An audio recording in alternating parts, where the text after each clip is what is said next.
Here's a message to all women, all real women. Liberal policies and Democrat politicians have put your lives in danger and have stripped you of your complete right to privacy. Here's a little scenario that's going to happen and is happening right now. As a law enforcement officer, I get dispatched to a public swimming pool. Caller advised there is a man in the locker room, the women's locker room. I arrive on scene. A woman walks up to me and says, there's a naked man. He was in the showers and changing next to my 8-year-old daughter who is getting ready for swim team practice. I approach the locker room door and a man walks out. I say, what are you doing in there? He looks at me and says, what? My name is Tina, and I have every right to be in there. I identify as a woman. This is a horrible position I'm put in and other law enforcement officers. What do we do?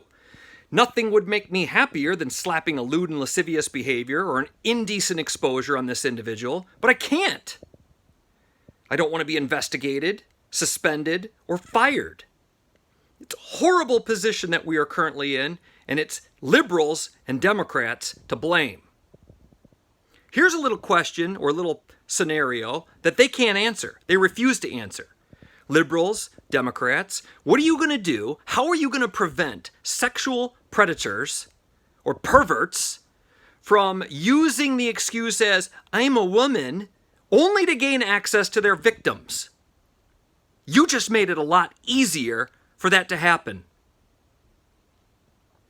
So as a deputy, I would advise all women, all real women, and especially moms, never, and I mean never, let your daughter or daughters go into a public changing area, public restroom by themselves. And this includes public schools. Make sure you demand that they have the right for privacy. And make sure they understand what they need to do when they come across a male in a public restroom or locker room or anywhere they're not supposed to be. Fight liberalism. Fight the Democrat Party. TheAntiLiberal.com.